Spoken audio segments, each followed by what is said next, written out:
Rap ruler, you can ask Buddha. Right jab like Zab Judah. Oh, is it? Every member on my team is a shooter. Night like a room, no room for intruder. Yes, guys, good evening. Welcome back to the channel, or afternoon, morning, whatever it bloody is right now. But big up to everyone, it is Christmas time. This is my last show before the Christmas period.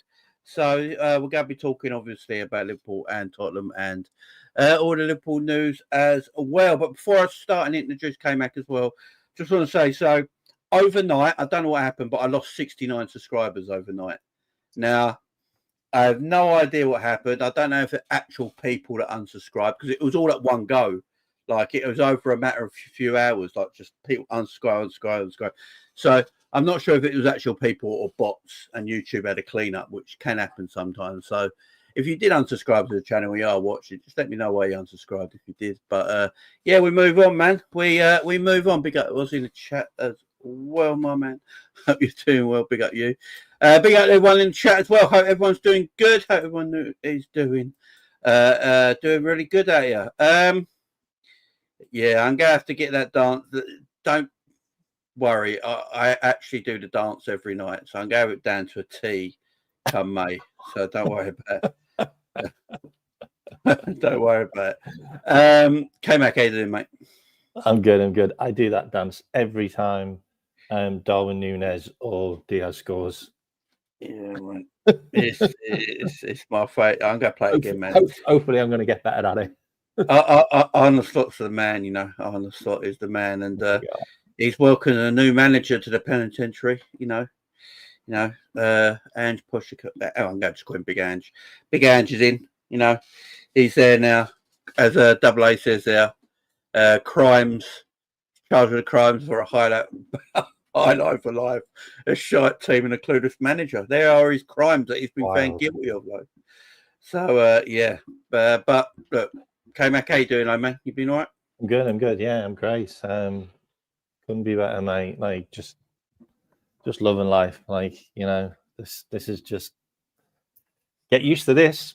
Get used to this. That's all I'm saying. Get used to this because it's good being at the top, and long may it continue. It certainly is, man. It certainly is. Look, top of everything. We are top of the world as we speak right now. And we should be happy. Let's face it. We should be happy Liverpool fans as we speak right now, and we are allowed to be. Obviously, look, there's going to be things we're going to talk about, like the goals we are conceding. We're going to be and K-Mac go work out what that's about. Is it just individual errors? Is it a team a blip? Is it Canate missing? We'll chat about that, but I don't want to go negative straight away. Let's talk about the positives, man. 6 goals against Spurs yesterday, K-Mac. It should have been 9 or 10 if we were a little bit more clinical, but I'm still not going to complain on 6 goals. How did you see the game, man? What was your first thoughts when you saw the lineup and Díaz getting through the middle, which you and me have been talking about for a long time now? It's his best position. Yeah. But what did you think about everything before the game? I looked at that team and I thought, do we need many players signing? That bench. Bench was good. Díaz wasn't even on the bench. Yeah, saving his legs, man. Like, you've still got Canate and you've still got Bradley to come back. Like, that is a good team. Mm-hmm. Like, all over the park, players, reinforcements, substitutions that could be made. Like, I mean, to be able to bring Jota, Núñez, Curtis Jones, and Harvey Elliott all on, like that's a strong bench. It really is. And look, for me, it was men and boys. It was men like that first half for about 30 minutes. It was like we were playing a League Two team. Like, yeah, seriously, weird. They were nowhere near us. Like all over the place. Like, their players looked so stressed out. Even when they scored their goal, they didn't even celebrate. It looked like they were in shock that they managed to score a goal. Yeah, they weren't in the best of places, were they? Let's face it. Unbelievable football. Like, it was just squashbuckling. Like, it was Liverpool in its pomp under Jurgen Klopp. Like those wild games where the opposition couldn't get 10 yards near us. No, it was like that, and I just thought, my God, like we are back in now, like that little tiny blip thing, like that little tiny blip where people thought we lost games when we actually didn't. We drew games. Mm-hmm. Because that's how good we've been, like in games, that we actually thought we'd lost games when we hadn't actually lost. And people were saying we lost against Newcastle and we lost against Fulham, and you're like, no, we didn't actually lose, we just drew. And you are draw games. And I felt like that was just that little moment in the season where you everything kind of catches up with you. You get injuries, you get a lot of games played, players maybe get a bit tired. Maybe there's too many internationals that have happened in the past couple of weeks and months, kind of caught up with people. And now we've got a full squad back. All the injuries are kind of subsiding now. And you look at that where we just completely blew Tottenham away. Like Leicester, I mean, how many goals do you think that could be? That's at home. Yeah, Leicester in bad form as well. Like, they look ass. Yeah, Leicester are a bit all over the place themselves right now. That's a scary proposition for Leicester. No, I will say, sitting there in the Liverpool game, because I did the match preview just before the game, and I thought Spurs would do what Spurs usually do to a lot of teams, and that is literally blitz them in the first 10 or 15 minutes. It's what they do. They go, and we could, for that first 40 minutes. I don't think I've seen a better performance in the Premier League by a team in that first half. I just don't. We completely and utterly just controlled and contained that game. Like Spurs, I think Mo Salah had 7 shots in the first. I mean, we could have been throwing that out before we even scored. It was beautifully controlled. The passing was excellent. The movement was crisp. Everything was really crisp. The movement, the running, the passing, the only thing that let us down a little bit early on before we did score was the finishing. But, I just don't think I've seen a team play that well for a first half this season yet. That was even for me better in the Man City first half. Just the way we moved the ball and how crisp we were. I don't think anyone would have been able to handle us this in the league in that way we played. I don't think anyone in the world could have handled us. It was just phenomenal. It was different. We were quality in where we needed to be. I like Luis Díaz centrally. I think he's better centrally than he is left wing. I think he has now got 60% of his goals this season from a central position. Yeah. He suits it better. This is something I was talking about last season, and a lot of people were getting on me saying he's not a number 9. It's not, he's left winger. I disagree now. He's a finisher. Yeah. We talked about he's a finisher. He seems to be finishing when he's in the centre. He's pretty decent in the air as well. Slot watched our show, mate. I tell you, Slot watched that show. Yeah, he's pretty good. He's pretty good, like in the air as well. And if he gets in the box, he's dangerous. That header was unbelievable. He's a decent finisher. I will say though, obviously Spurs were terrible, but I'm not going to dismiss the way we played just because how bad Spurs were at the same time. So I do think we were beating anyone yesterday. Yeah.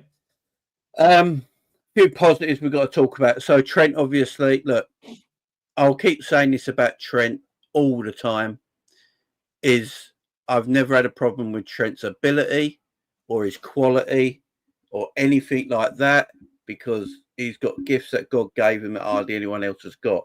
I've always said it's just his application. That's all it is with Trent. It's his application. And when you see Trent doing what he did yesterday, you know why Real Madrid want him. I mean, his ability on the ball is second to none. That cross to Díaz was like Steven Gerrard-esque. It was a beautiful cross, but you can't give him that much space. That's just mad. What are you doing? You give Trent that much room, man. He's going to obliterate teams. I don't care who you are. Yeah, you give him that much space, he will obliterate teams. And I thought Trent was absolutely amazing yesterday. I'm also going to give Robbo flowers as well. Robbo was great. Yeah, Robbo was good yesterday. He had Kulusevski on his side as well. Yeah, I think he only did him the once for the goal. I think he was. And he moved in centrally when he did him. Yeah, exactly. So on his wide area, I thought, and Robbo was good attacking as well yesterday. He got an assist as well, didn't he, Robbo? Yeah, for the Mac Allister goal. Yeah, Mac Allister. Good cross. You look at Mac Allister now, fresh. Then 2 games he had off has done him a world of good in the legs. He looked great. I mean, Graham Birch is Graham Birch. So, there's not much more I can say about that kid. But Dominic Szoboszlai, the guy that's been getting a lot of grief lately. And I will say, since the last international break in November, I think Szoboszlai has been one of our better players, and there's been a turn in his form. I think what it is as well, that he's starting to understand what Slot wants from him a little bit more now. And you're starting to see it. He's that link for counter-attacks between the midfield and the forward three. That's what he is. He's an athlete. I think he's still running now. I think he's still running now. He's a machine. In the second half, did you see in the second half where he was in the right back position because Trent was up for the corner? Yeah, he tracked their player all the way back into our box. I'm like, oh my god, he's just done an 80-yard lung buster and still won the ball. He's an athlete, man. He is. He is. I mean, what? I mean, I don't know what he's being fed. No, his industry is amazing. I've always said that with Szoboszlai. No matter what we said about his ability with the ball last season, the beginning of this season, and whatever we think of him as a player, I think we've all understood that his industry is up there, man. He's an athlete. He can run for days. His stamina is amazing. His work off the ball is excellent as well. And I think you saw he did almost the best, perfect number 10 role yesterday against Spurs. And that's what I want to see from the guy. Yeah. I think he spoke to Tim Sherwood after the game. I don't know if anyone saw this. He spoke to Tim Sherwood after the game. Tim Sherwood congratulating him for his performance. Said, "You look like you got a little bit of cramp at the end there." He went, "Yeah, I had cramp for a lot of that second half, but Spurs kept leaving a load of empty space, and I just wanted to keep running into it." Wow. That was his answer. He just wanted to keep running into it. So, apparently for the last quite a lot of that second half, he had a bit of cramp because of all the running he was doing. But he said, because they kept leaving a lot of space, he just wanted to keep running into it constantly, even though he had a little bit of cramp. Has anyone else ever run with cramp? Yeah, the man. So his industry yesterday can't be. It can't be knocked, man. It can't be knocked. I think incredible. Yeah, he was tremendous. What he got 3 assists and a goal, didn't he? I can't remember now. I think he got 3 assists. I know he got the assist to Mo. He could have had an hat-trick, to be fair. I thought he was excellent. Cody Gakpo, although Cody Gakpo might not look like he did a lot on the eye, his ability to keep the width, and he's always that willing runner on the attack, and he does what he does, and he takes men on, and he occupies fullbacks, can't go under the radar. I don't think it was his best game by a long way. But what he does still at the same time, it might go under the radar a little bit, but it helps you in your attack so much better when you've got a player out there who's willing to keep the width. At this moment in time, for me, Cody Gakpo is a better left winger than Luis Díaz at this moment for us. Luis Díaz is miles better suited to that more central attacking role. Gakpo is more suited to that left wing role in what Slot wants Cody Gakpo to do right now. Yeah. It's more suited. It's not going to be as eye-catching as what Luis Díaz does, because Luis Díaz is a more eye-catching footballer. But what Gakpo does, keeping the width, keeping the ball, he keeps possession, he barely loses it. I thought we had a good game, K-Mac. It's just not eye-catching, is it?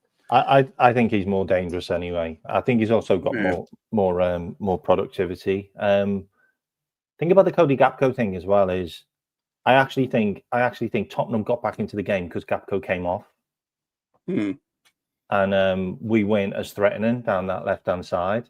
And there was wasn't someone doing as much running back and integrating the play in the midfield into the attack, because Gakpo's good at that as well. I personally think that they got back in the game because he came off the pitch. It all kind of started going down the left-hand side and in the middle when he came off, and they scored 2 quick goals, didn't they? Yeah. Made us a little bit, but then we scored again, and then it was game over pretty much. But I think he's been absolutely brilliant. It's a shame he didn't get on the goal on the score sheet, to be honest, because he's been in great form. He's got like 7 goals in 11 games or 12 games now. It's not too bad in all competitions, by the way. In all competitions. Yeah, I think he's got 9 goals in all comps now this season, and I think Luis Díaz now has got 11 goals in all comps this season. So they are sharing the goals where we need to share them about. But again, I think that's our front three right now. You know, for certain teams, I think that's the strongest. It suits. You know, it just has a lot. It has a lot of fluid motion in that of three as well. And Gakpo, because he keeps the width. Mo, because I think Mo's playing. Even though he's playing right wing, he's more central in that right now than he was last season, where he was a lot wider. He's the main goal threat, so Slot makes him a little bit more. He's the inside forward like he was in his first season at Liverpool. Yep. Where he plays in that inside channel. And then because Díaz is a false 9, he drops deep. So centre-backs, they sort of don't know if they should go and press him or sit back. And because of that, it makes space. So if you make space, Salah's even more dangerous. He plays that role really well, by the way. Yeah, so he really does. It works at the moment. And, I like that 3. Then you got a bench of Jota and Darwin and Harvey Elliott, who are attackers as well, and Chiesa. So the depth there is excellent. But Mo Salah, let's just talk about Mo Salah, man. Let's just talk about Mo Salah. I'll just do a show on him. Yeah, I might have to after Christmas, to be fair. But this guy, he's got 15 goals and 11 assists, and it's not Christmas yet. We've got 2 days till Christmas. He got 15 goals and 11 assists. I think on Boxing Day that number's going to go even further up against Leicester. We're going to be talking about. He's going to have a field day against Leicester, mate. 17 goals. He might have 17 goals and 13 assists before bloody New Year's game. He's just on a level. Look, this is not just me as a Liverpool fan. I think I've heard rival fans say this at the moment, neutral fans, whatever you want to call them. For me, he's undoubtedly best player in world football right now. There's quality players out there. He's performing at a high level right now than Kylian Mbappe. Vinny Jr. is injured for quite a bit this season, so I have to count him out right now. I know Rafinha. I know people keep telling me Rafinha at Barcelona. Would anyone swap Rafinha for? Let me know in the chat right now. Would anyone swap Rafinha for Mo Salah right now? Today? No. Would anyone? Because I had an argument with someone on Twitter because they went, "Now Rafinha is up there with Mo Salah, right?" And I went, "I don't know a single Liverpool fan that would swap. I don't know any. I bet Barcelona fans would swap Rafinha for Mo Salah right now." But no one's what I mean. Rafinha's a good player, but I'd like to see where Barcelona come in the Premier League if they played in the Premier League. Let's just get that one straight. Like where would they come in the Premier League? Do you think they'd win the Premier League? No. They wouldn't, would they? And who did Rafinha play for before he went to Barcelona? He played for Leeds United, who got relegated. Okay. The thing with Barcelona, if they were in the Premier League, they would obliterate it in a few years' time with the money they would receive. Oh yeah, that's true. In one season, no, in a one-off season, no, they wouldn't. But if they were there for like 5 years, the money they would receive in royalties would be mad. So yeah, I think they challenged Madrid and Barcelona into the Premier League. They'd be in the top 6. Yeah, like Sam. I mean, Barcelona would probably struggle to get in the top 3, if I'm completely honest. I'm being completely honest. They can't play that football on a regular basis. No, and they got a very young team. You got to remember that. So their midfield and stuff like that are very young. But if they were there for the years to come, then they would then obliterate the league because of the money they're doing. But at this moment in time, Salah for me is the best player in the world. He is. I don't think it's a question that his favourite. He's the out and out favourite at the moment for the Ballon d'Or. I was listening to people say today he's probably got one hand on that by next December if he carries on like this. There's no international football this summer, so if Liverpool win a title or a Champions League and he carries on this form, he's going to win Ballon d'Or.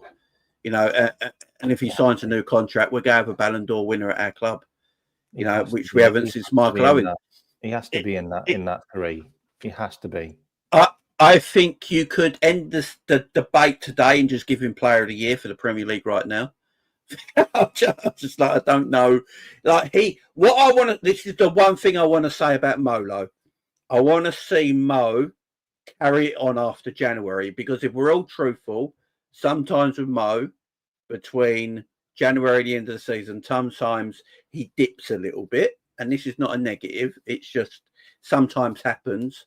But usually that's because he's played so much football and then he has AFCON, comes back, and because he's Mo Salah, he can't just go, right, you have 2 weeks off when you come back. No, we need you back now, don't we? So you got to play. So he hasn't got that this January. He hasn't got that. So if there's no AFCON, there's no international breaks, there's nothing disturbing his rhythm, I think Slot will rotate him well. Look, he was on 2 goals. And look, Slot knew he could get a hat-trick. Mo knew he could get an hat-trick if he stayed. He was pissed. On. Did you see him? He was pissed. And Mo went off, and Slot was like, pissed off. Slot took him off, and Mo was like, oh, okay, whatever it is, I'm angry, I'm coming off, but I'm cool with it because I know it's the benefit of me because you're looking after me. I get it. He sat down on the bench, someone handed him a drink, and he was just like... Yeah. You could tell him Mo was like, I could have had 5 here. Yeah, I mean, he could have scored a hat trick very easily. He overtook Billy Little though, which is amazing, and I don't think he realised he did until he got interviewed later. Yeah, but, he's fine now. He's going to be absolutely fine. He's going to be absolutely fine. And all it is, look, I'm not even bothered about. He's Slot substitutes Mo more than people think in games. He substituted Mo more than Klopp ever did, by the way. Yeah, he substitutes in quite a lot, and so he's resting his legs. I know people keep saying cover for Mo. It's extremely difficult to find that player. I think you got to do. You got to get more of a versatile player who can play right wing.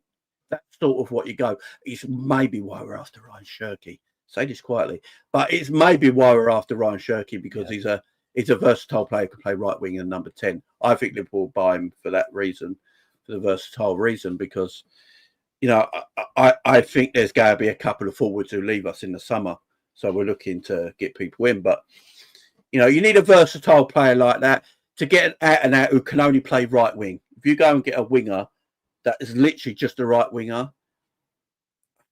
I don't know about you, Matt. I don't want to buy someone also who's just happy to sit on the bench. You don't want that. You want a player who wants to go, I'm going to play for it. So that's very hard to find. So I think with Liverpool, they got maybe that's why they got Chiesa in, because Chiesa can play left wing, number 9, the 10 role, and the right wing role. So when Chiesa's got more fitness about him and he can fire, maybe that's why they're looking at Chiesa. So maybe later in the season, Salah can have to sit down.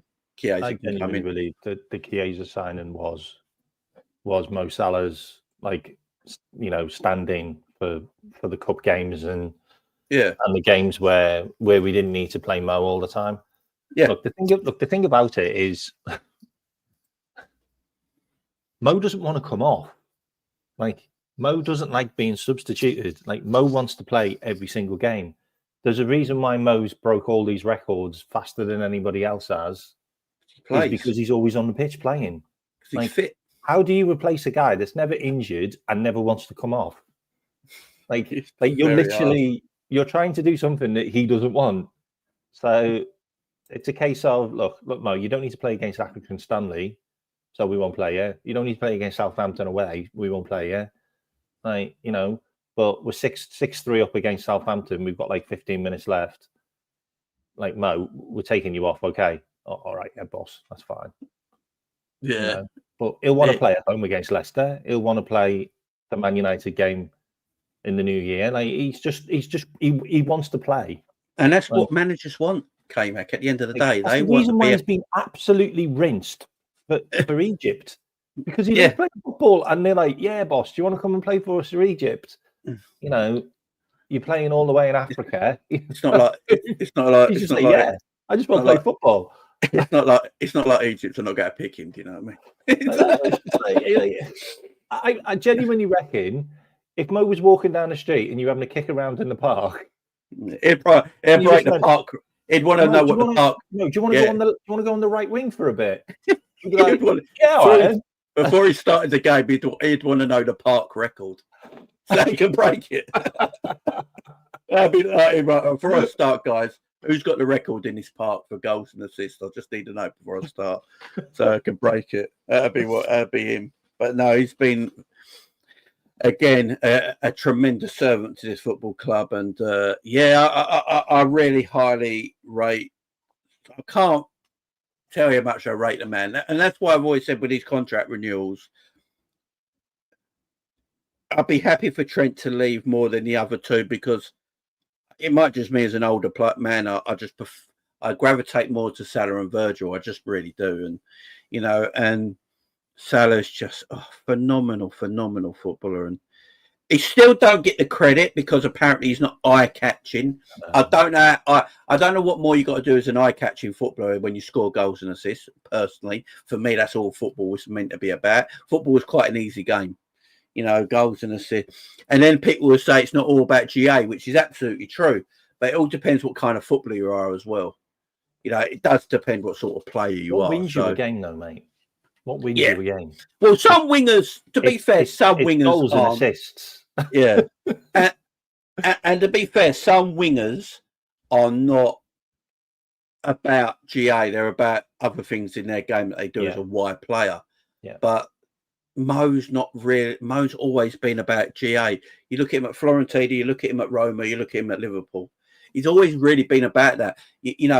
When he was at Basel, he played a little bit more centrally in the 10 role, and he's more of a dribbler. He used to love taking players on, running. Then he changed his game. Went, I want to be more productive. I don't want to do this my whole career. I want to be a little bit more productive. And he changed his game. That's what he's about. So, yeah, it's not always about GA, and I get that. It's not always about your goals and your assists and what you do. But for certain players, I think it is. And for Mo Salah, it is, because he just wants to break records all the time, man. Just one thing on what Mo's done this year, just to kind of put this into perspective. He scored 15 Premier League goals in 16 games in the Premier League. It's mad, isn't it? Like it's really difficult to score goals in the Premier League. Okay, he's on record to beat his record. He set up 11 goals for other people as well. Yeah, and certain strikers could finish it more. And he's had loads of bad games, according to everyone. He's had loads, according to Slot, he's had quite a few really poor halves. He has to be fair, but he's such a moments player.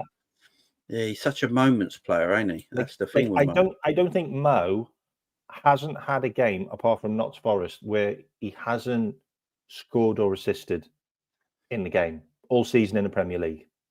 Yeah, that's how good he's been. That's how good he's been. Yeah, I agree. Unbelievable. And he looks as fit and as firing as he's always has. Like whatever the medical team and the performance team have done with our players is just phenomenal. And there's a reason why Slot talked about them in his last interview. Like he talked about the performance and the doctors and the medical team. Like he gave them a good couple of minutes, like of praise, like what they've done with our players. And for us to now go into January, which is the second half of the season, with a full squad healthy, because we've got Bradley and we've got Canate coming back in January. Yeah, that is. I've never seen that at Liverpool in my lifetime. I've never seen it. No, never seen it. It's absolutely mad. Well, I'll go through most stats here. So in his first season at Liverpool, he finished top goal scorer in the Premier League by getting 32 goals. In that season, he outscored Harry Kane and Sergio Aguero. All right, let that sink in. Do you know how mad that is? He outscored Harry Kane and Sergio Aguero in his first season. In his second season, he wasn't even a striker. Sorry. In his second season, him and Mane finished equal. He finished top. He got golden boot again. He finished on 22 goals with Aubameyang and Mane. So they shared the golden boot. Yeah. He outscored again that season Sergio Aguero and Harry Kane. All right, this is the player we're talking about here. The season after that, 1920, was his worst season. He finished fourth. He finished fourth in this season with 19 Premier League goals. But again, he outscored Harry Kane. Right, Harry Kane, this great Premier League goal scorer everyone keeps chatting about. Yeah, so that's 3 seasons in a row he outscored Harry Kane. Isn't that the title? Isn't that the title season? 1920. Yeah, 2021 season. Harry Kane outscored Mo Salah for the first time that year. Harry Kane got first in golden boot. He got 23 goals. Mo Salah got 22 goals. I remember that, actually. Harry Kane scored a couple in the last, 2 games. Yeah, he got that 2 in the last game of the season, didn't he? Yeah, he overtook him, and Mo didn't score. Yeah. So it took the last day of the season for him to beat finally Harry Kane to outscore him. 21-22 season. Mo Salah and Son shared the golden boot with 23 goals. In that season, Mo Salah finished above Cristiano Ronaldo and Harry Kane for the golden boot. That's Son's best season ever as well, by the way. Yeah. 22-23 season, which was not his most prolific season. Obviously, Haaland got the golden boot with 36, broke the record. And it's only the second time ever that Harry Kane ever finished above Mo Salah in the Premier League golden boot race. And that was it. 23. And then obviously last season, Mo only finished 7th with 18 goals. So this season, he's top with 15 and it's only December. He's going to score arguably 32. He could beat his record. I'm gonna put my neck out here. He could beat his record. I'm gonna put my neck out. I think Mo comes close to Haaland's. He could do, if he gets close to that. I'm gonna put my neck out. I think he might come close to Haaland's. Okay. I think he'll beat Thierry Henry's, which is an insane record. I think it's 24 goals and 20 assists. Yeah, no one's done something like that ever. Like that, that's an insane number to do the assists and the goals. Mm-hmm. But I think he'll do Henry's, and I think he'll come close to Haaland's. He might get 33, 34. I just don't see. I don't see him dropping off. I just don't see him dropping off. I see him getting better. I genuinely see him getting better. Mm-hmm. And that's really scary to say. But this is the only game this season where Liverpool clicked, really clicked. This was a game that I felt that's what Slot wants. Slot wants us to play like that. And if we can get that kind of rhythm going in games, that's a good point. It's a good point. We're unstoppable. I'm not jinxing it. I'm not jinxing it. No, I think you meant the Salah's because we're all talking I'm not about jinxing it. I don't see him stopping. I just don't. And that's what we said just a minute ago, Dustin, as well. He's got nothing to stop him more this year. No. I think his first season with Liverpool, I don't think he had AFCON that year. And that's why he got 32 Premier League goals. So he's gonna okay, so Mo's gonna miss the AFCON, so he's playing for us. But in that period where he's playing for us, he's gonna have 3 games where he's probably gonna get rested. So he's gonna have another bit of a break. He's not gonna play against Accrington Stanley. There's just no point. And he's probably not going to play in the 2 Champions League games because we've qualified. You say that. No, I know. I know that. He probably will play. I think Slot will play him. Yeah, he probably will play because he wants to get Champions League goals. Yeah, But he doesn't have to He play. might not play one of them. Even if he does play, he doesn't need to play to a level that's tiring him out. Sort of. Yeah. So I'm with you. Like, I mean, we win one of those games, and we've qualified top. By the way, yeah, exactly. I think Slot will play him in the Lille game. He'll probably play Lille away. I doubt he'll play the last game if we beat Lille, because we'll probably finish top. Yeah, he won't play against Acton Stanley. I doubt he'll even travel with the squad. He probably stay home for that game. He won't be on the bench for that. Yeah, and there's no AFCON, as Ozzy says as well. You know, there's nothing really stopping him. He's on 15 Premier League goals as well. It's just, he's got 11 assists. He's got, what is that, 26 GA already? It's just mad. And no, he's got more than that, because if you count all the other games. Yeah, that's just Premier League only. He's got 18 goals in total. But he's got 18 in all competitions, I think. It's 18 and 14, I think. Yeah, it's just, he's in a different planet right now. And Mo, as football god says there, he's absolutely clear. And yeah, I wouldn't want to play up against him. Even when he ain't playing so well, you know what I love about Mo is that he never stops. So a fullback will think he's got you, yeah? Like, Jed Spence, I thought for the first 20 minutes was doing quite well against Mo, you know, trying to match his runs and all that, yeah. But the problem is, in 24 games. Yeah, it's mad, and it's LK, mad, isn't it? Big up, man. LK, can you also check, please, how far away is he for assists against Thierry Henry now in the Premier League? Because he's overtaken David Beckham now. He's now in the top 10 of all-time assists in the Premier League. That it's just mad. It's just, like, and the thing that I keep saying with Mo as well, you know, with Mo, fullbacks will think they're doing quite a good job against him, even for 30 minutes, 40 minutes, or 60 minutes, yeah. But Mo will continually make the same run for 90 minutes. It'll just keep doing it. It'll keep doing it. And that fullback only has to blink and make one mistake, and Mo's in. And that's why Mo is so, like, everyone says, oh, he's not doing it for 90 minutes. So I'm like, maybe not so much, but just watch him. Watch him for 90 minutes. Watch the runs he continuously makes. Yes, the fullback might get the better of him for an hour, but you know he's not going to be able to do it for 90 minutes because Mo won't, because Mo tires their legs out. Mo is fitter, stronger, and quicker than all the fullbacks in the league, right? Over 90 minutes. Everyone else tires, their legs go. Mo's don't. He tires fullbacks to death, man. Yeah. And then eventually he's going to get what he gets. He's quality.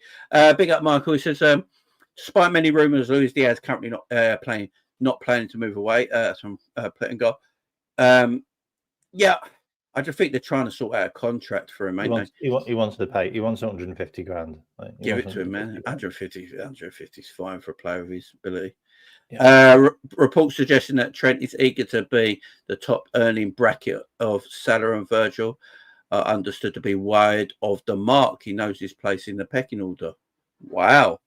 Look, me and K-Mac have always said if he wants the highest, it's going to be higher for Liverpool to do. We've also said we don't know if everything is gospel. It's always rumours. Let's see what happens. You know, he might only want 250, 260. I think we've always said it wouldn't surprise me if he just wants, his agent looks at Reece James right back on 250. Yeah, Trent's better. Yeah. Just match it. Yeah, it makes sense, don't it? Yeah. It makes sense. So, yeah, I think I just wanted bloody sorted now. Yeah, same here. To ask what Mo for Trent to ask what Mo's on for me is just not. No, for me the strike. I don't even think Virgil would ask for Mo's money, mate. No, Mo gets Mo's money. You know, there's a difference there. Decision will certainly not be driven by finances, says Lewis Steele. Yeah, Lewis Steele, he's quite in the know these days. He's quite in the know, yeah. What's that one? 82 GA in 100 games. I didn't hear him say it. Sorry, I didn't hear anyone say that. Let me know, Scraps. I don't remember K-Mac saying that, unless it was another show. I think I did a while. I think I did a while ago. I'm just looking at those 82 numbers. GA. Let me have. I don't know. But I know numbers. Jota. I know Jota gets weird stats that people don't realise that he gets. He does get weird 60 stats. 60 goals and 100 starts. Yeah, so he's got 82 goal involvements in 100 starts. That's mad. Oh, in 100 starts, not games, starts. So he's probably played more games. But he didn't start. Yeah, so 61. Yeah, there's a stat I read a while ago. That's where I got that one from. So for Liverpool, he's played 158 games for Liverpool. He's got 61 goals and 21 assists. Yeah, so that's right then. So it's 100 starts. So K-Mac's right, yeah. K-Mac's right, Scraps. He's right. He's played 158 games for Liverpool. That's not just starts, he's played.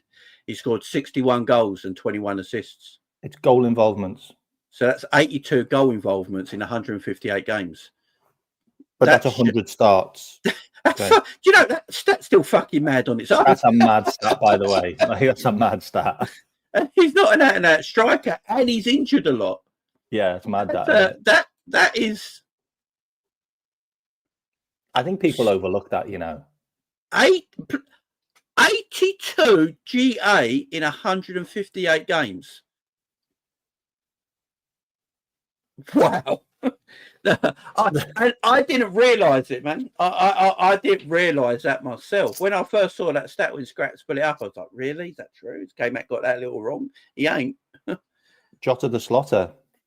I didn't say goals. I didn't say goals, Morton. I said GA. Goal involvements. 82 goal involvements in 158 games is good, guys. Let's just leave it as that, yeah? Yep. That's... even 61 goals in 151 games is good, to be fair. He's not an out-and-out striker. That's still... He gets used off the bench a lot as well, so he's not even a starter, for a lot of them. And that's why I said the 82 goal involvements in 100 starts. 100 starts. Yeah, that's just quite crazy, from Jota. What was I going to say? What else I going to say? I was just going to say something that's gone right out of my head. No, we spoke about Mo, didn't we? I mean, we can't speak any. Do you want to talk about Dom? Or did you talk about Dom? We spoke about Don, didn't we? About his energy levels, his ability, how good he is at the moment. We spoke about Díaz, spoke about Trent a little bit. Joe Gomez, by the way, I thought played excellent. Oh, wow. What a game. Yeah. Joe Gomez played excellent, man. Yeah. Yeah, Joe Mez is back for that game.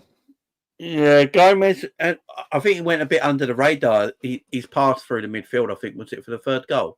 Yeah, he was sensational. Yeah, Gomez, I thought he was excellent. He's the best. And they had a really good attack, by the way. They're the number one goal scorer. They're the highest scoring team in the Premier League. Yeah, they got two more in us. They score a lot of goals. You got two more in us. But yeah, I thought Gomez was very, very good. I was happy with Gomez's performance, what he put in. Happy for him as well, because Gomez is our longest serving player in this squad. He's the longest serving player in our squad. Was that 10 years? Is it 10 years? He came in on the last season of Brendan Rodgers, I believe. So I think it's coming up 9 years. 9 years. Let me have a look. Actually, I don't want to get it wrong. Does he get a testimonial soon?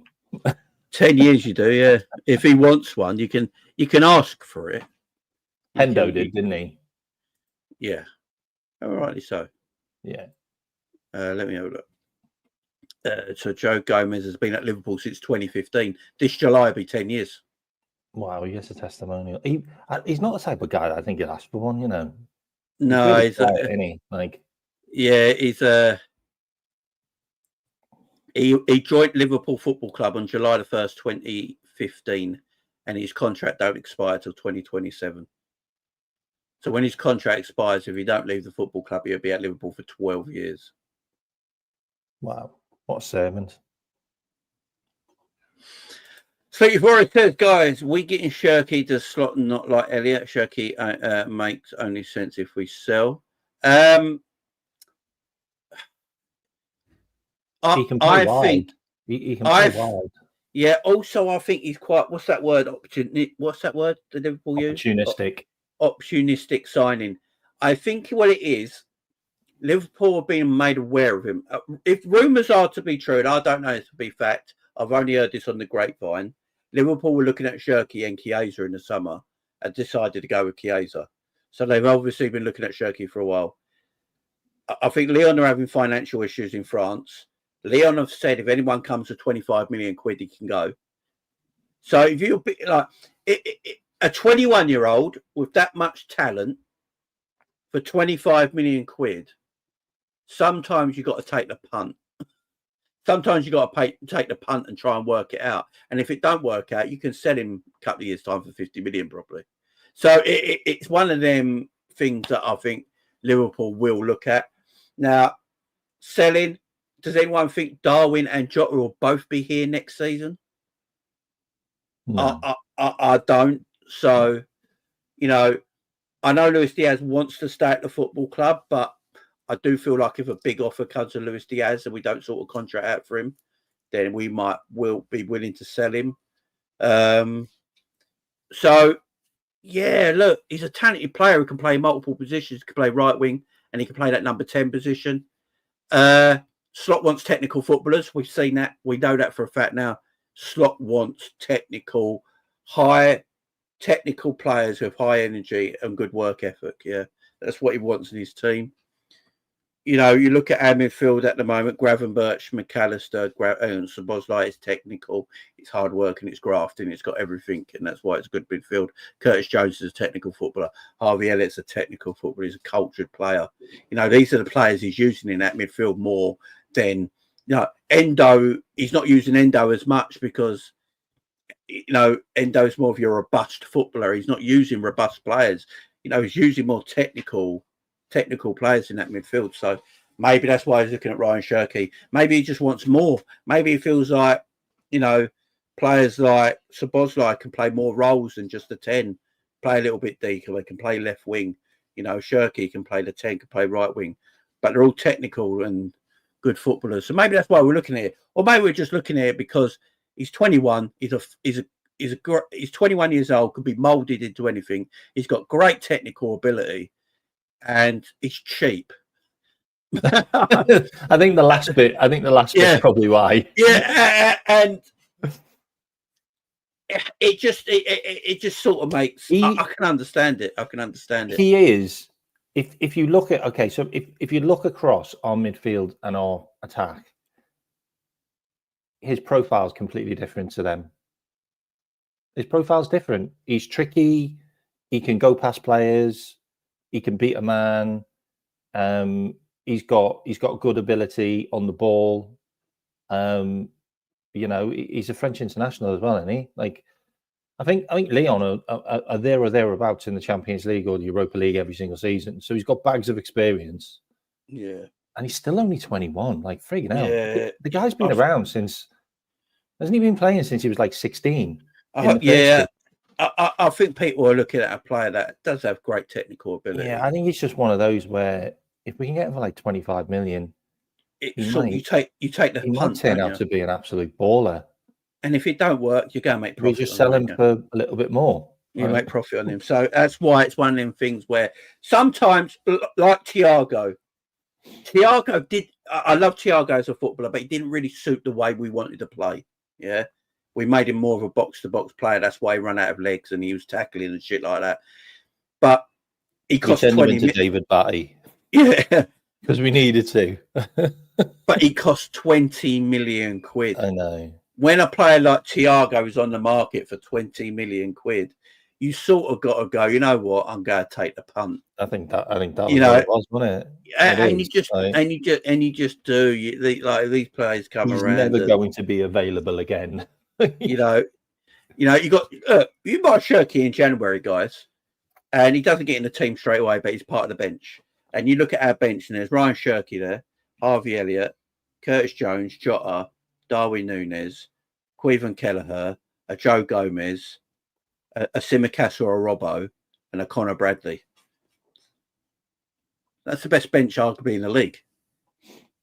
Do you know what I mean? So not a bad bench. And you got Chiesa who can't make the bench at the moment and stuff like that. Big up to my man, Mr. Link, as well in the Super. He says, Shirky is a versatile, he can play in a 10 and right winger. Exactly. And I think that's what we're looking at. We're not, we keep talking about the Mo Salah situation. Like, if Mo needs to, I don't know if Chiesa's going to work. And that might be another thing. I'm just going to have a look at Czechia, okay, see what he's right. And we might be looking at Chiesa, and we all want Chiesa to work out, but the club might feel like Chiesa ain't going to work out. It's not going quite right. We don't know if he's ever going to get his fitness where he can play enough for us to be relied on. So let's get Ryan Shirky in, who can play that right wing area. I don't know. You could also, you could drop Elliott a little bit deeper, maybe. Is Elliott at this moment in time going to really put himself down as a first teamer for Liverpool? I don't think so. But he's a great squad addition. He's going to play games. So he can play a little bit deeper. It's good rotation everywhere. I'm all up for it, man. I'm all up. Yeah, Thiago would have been mustard in Slot system in that double pivot. It would have been absolute mustard. Yeah. I'll be honest though, mate. Okay, so if you're putting him up against the rest of the wingers or the rest of the players that play in his position in France, he's 99 percentile for assists, 99 percentile for expected assisted goals, 94 percentile for 99 percentile in the shot creation actions, 93 percentile for passes attempted, 99 percentile for take-ons, 99 percentile for progressive passing. He's really high this year. He's compared with Florent Wirtz, Elise, Musiala, Lutman. They're all kind of in the same bracket as him. He's had a good year so far.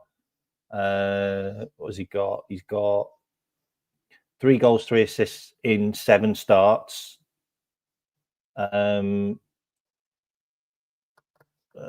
He's got 4 assists and 2 goals in 6 games in the Europa League as well. So he's having a decent season. That's a fair point, Scraps, as well. I think we should be looking at Jonathan David as well. I think he's another one that we should probably look at as well. If Liverpool, I agree with that. He's better than Núñez for me. If Liverpool go look at Jonathan David, I think they'd rather buy it. He'd rather buy him than getting on a free. I think they'd rather do it cheap. I'd like both of those Canadians. I'd like Davies and David at Liverpool. I think they'd be great.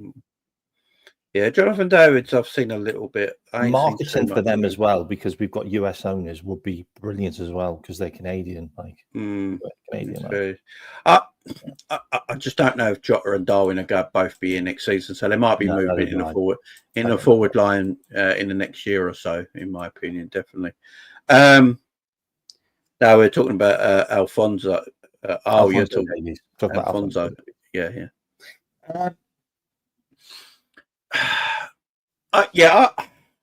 Look, the game was excellent. We're top of the league at Christmas, nicely. 4 points now clear because, I watched that Chelsea Everton game. That was a struggle, man. Ain't gonna lie. They dropping points. Yeah, I did watch on my big. Everton could have won it, couldn't they? Didn't Everton? Yeah, they could have. They both had similar good chances each, to be honest. Yeah, but it was always going to be 0-0 that game, man. So glad we didn't play them there, because that's what the sort of game we would have played against them. I think we'd have lost that game, mate. I think we'd have lost that game. Yeah, so it's quite lucky we didn't play. We were knackered.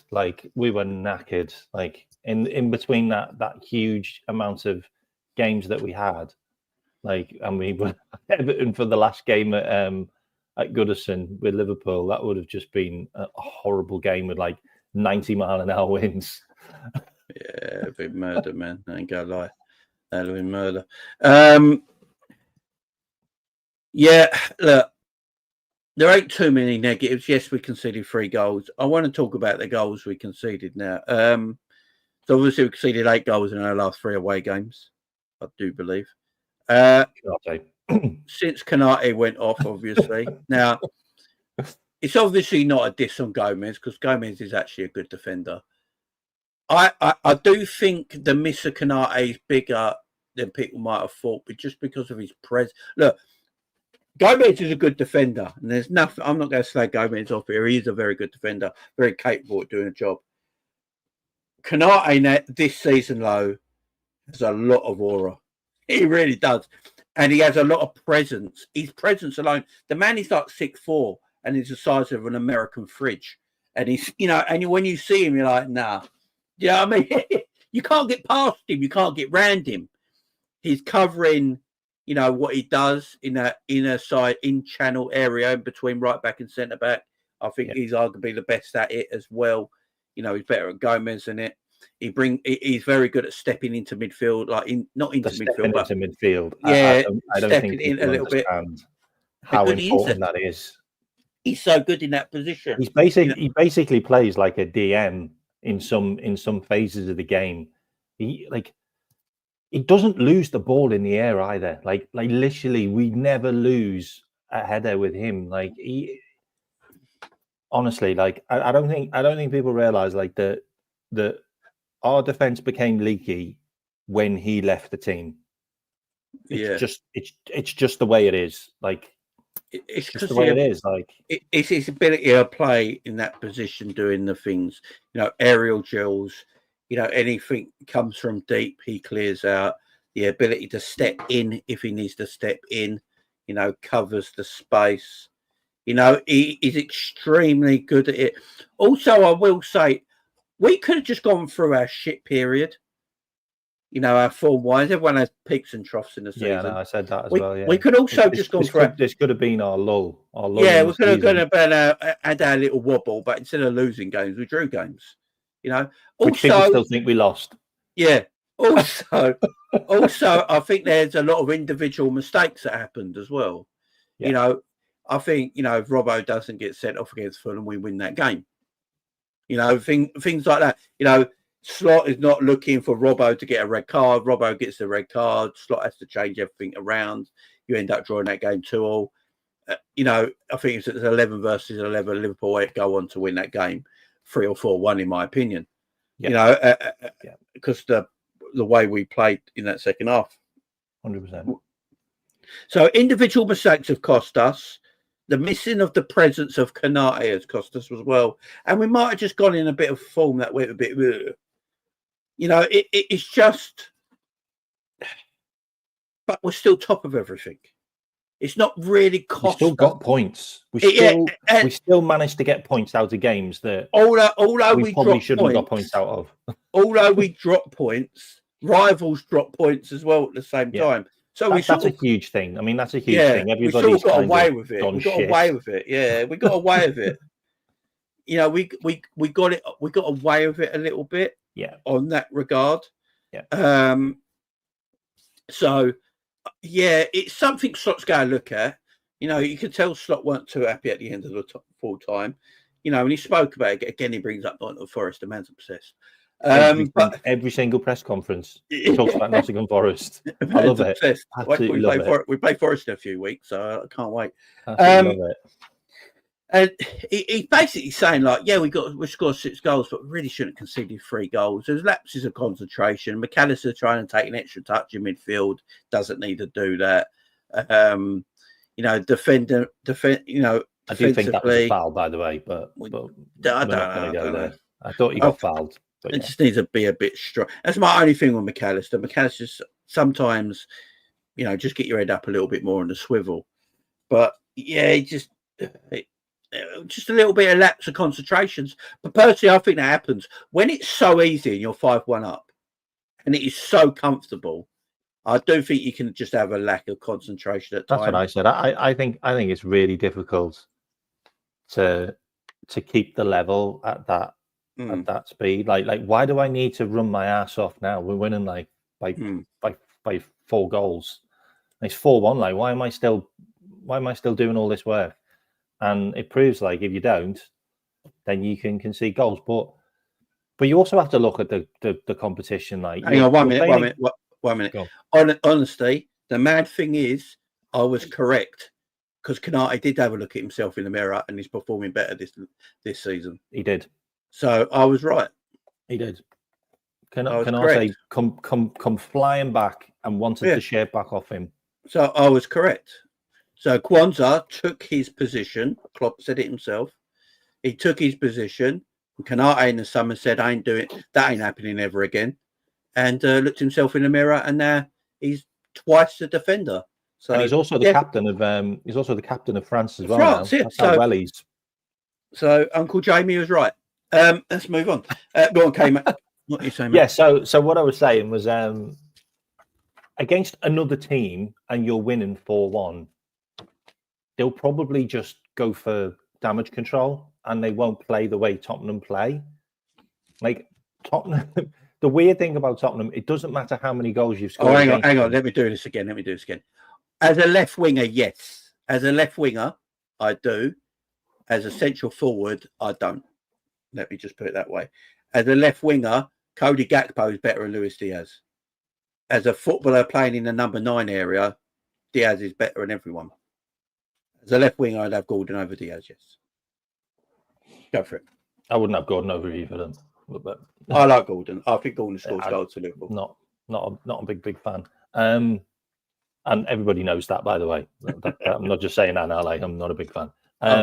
Goals. What was I saying? Yeah. So if you're playing against another team who's 4-1 down, they're going to shut shop. They're going to try and like defend and just damage control. Like, we don't want to concede any more goals.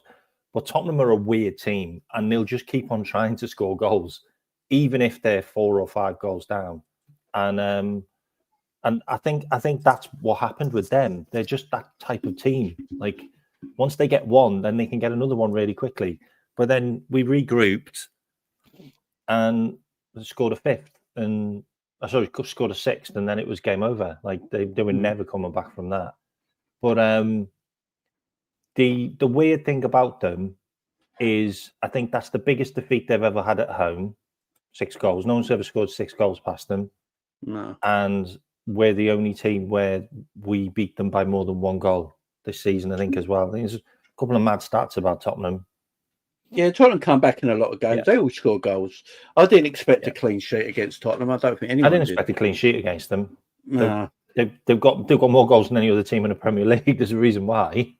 Yeah. I mean, they always score goals. I thought Kulusevski would probably score because he's a really good player, and he did. Yeah.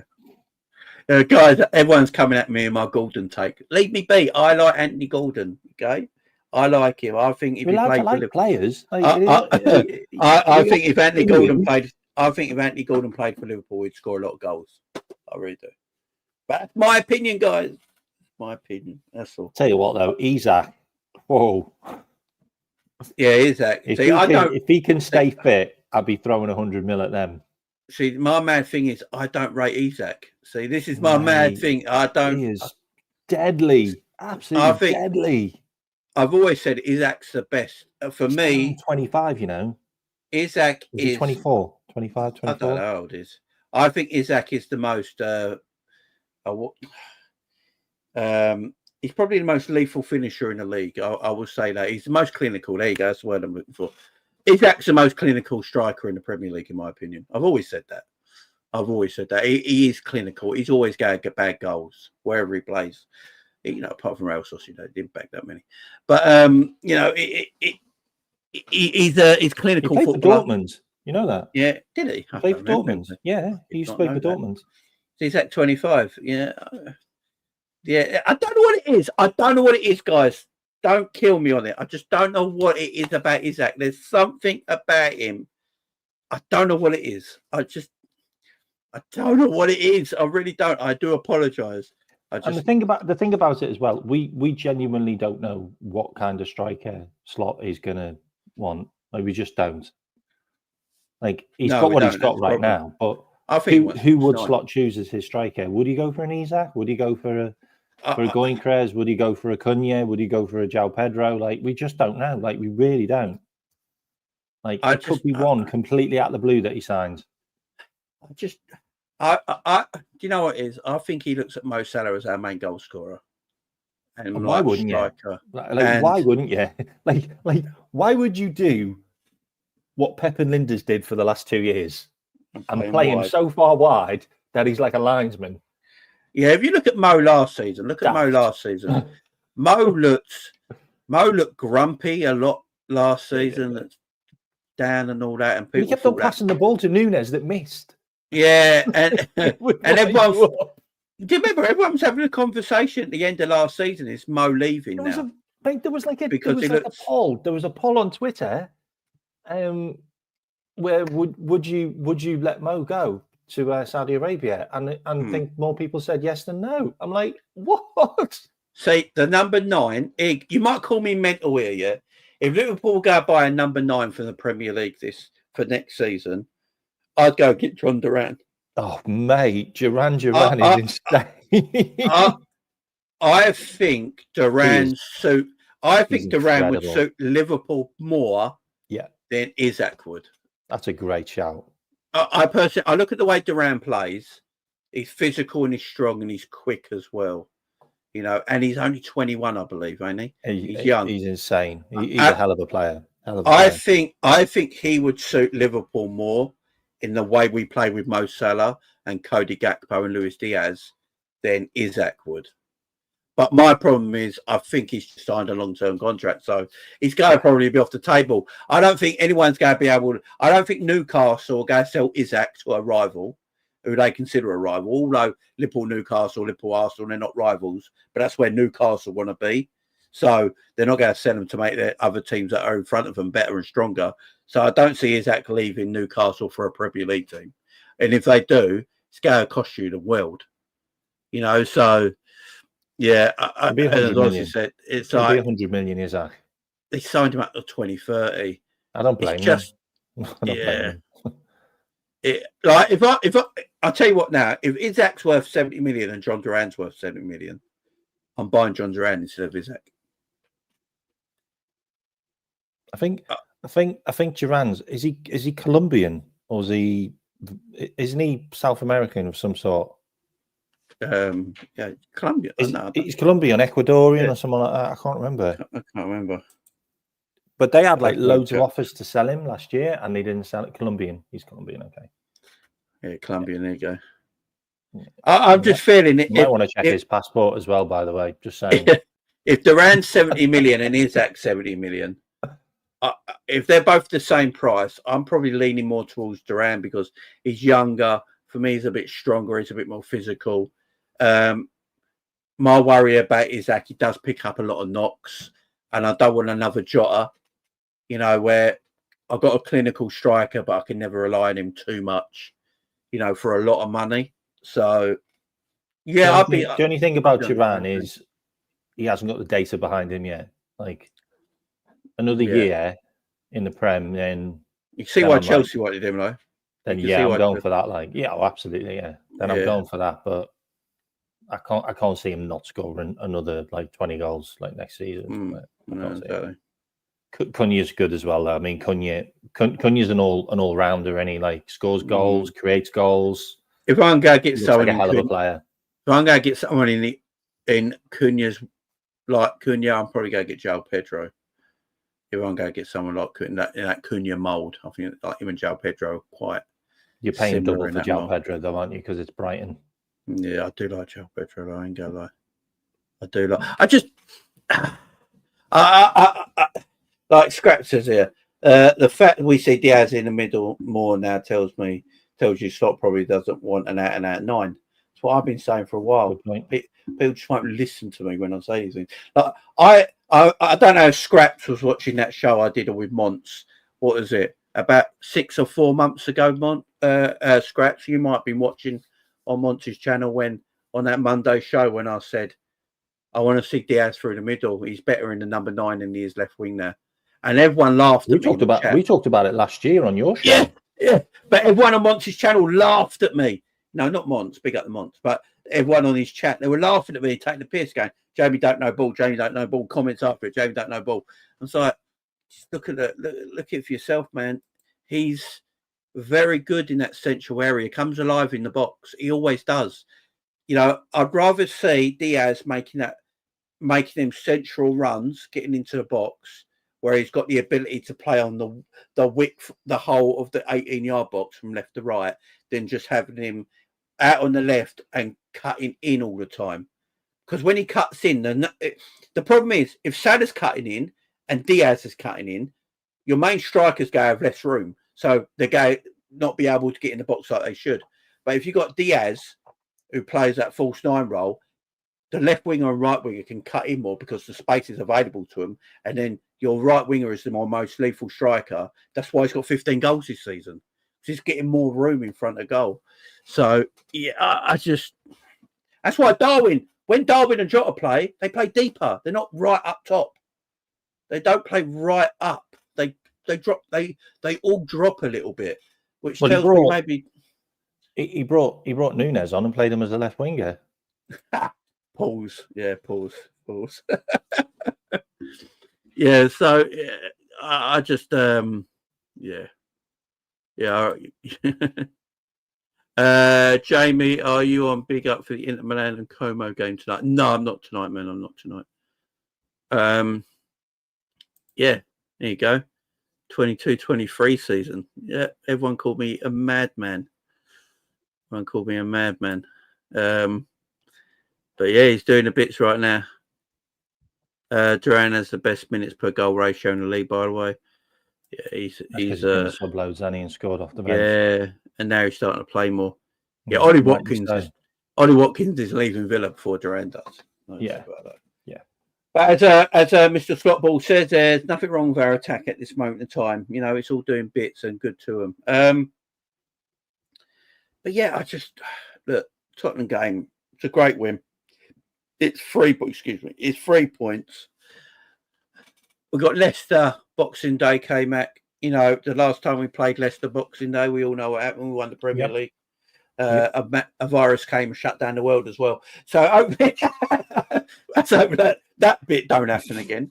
But we're trying to do that in California. But yeah. Oh yeah, you heard about that. Yeah. I think this season's feeling different to me. I don't know about you, K-Mac, because for the first time, we're not chasing Manchester City. No. We are not chasing Manchester City. Arsenal and Chelsea are chasing us, obviously, but we're the three. And they're feeling it. They are. And I feel like, you know, when you're chasing Man City, say them 2 draws that we just had. Yeah, horrible, mate. Say them 2 draws. Say them 2 draws we had against Newcastle and Fulham, right? Yeah. If we were chasing Man City, we had them 2 draws, I'd sit here right now and say we probably can't win the league. Yeah. Because you have to almost be perfect. You can't afford to drop points. But with Arsenal and Chelsea, who are going to drop points this season as well, Liverpool will still go drop points as well. That's not, you know, none of us are going to win every game. We're all going to drop points. All 3 of us are going to drop points. Yeah. I just feel like Liverpool are going to do it less. I think Liverpool are going to win more of their games than Chelsea and Arsenal are. I think the pressure will start to feel. Like Arsenal have chased a team now for 2 years running and not won the league. And now they're chasing a team that actually does know how to win the league. Yeah.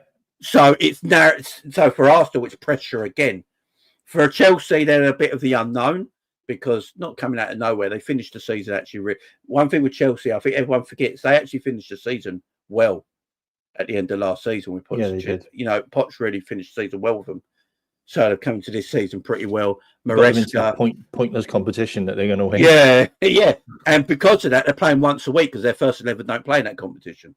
Yeah. You know, so they're playing once a week. Maresca's new to it, you know, and, you know. Maresca's done good stuff as well. He's dropped players that are going to be a liability for him. Yeah, he's only using 14 players, ain't he? He's using what he knows. He's not using this massive squad. He's just using around 14 players in and out, rotating.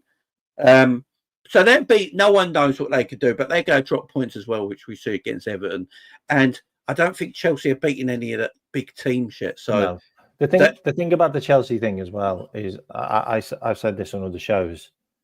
I said, unless Chelsea can beat the teams like Everton away, then they're never going to be title contenders because they're the games which lose you the league. Like You can't compete if you drew games against Everton and Brentford away and teams like that. Like they're going to play Brentford away probably. They're probably going to lose that game or draw.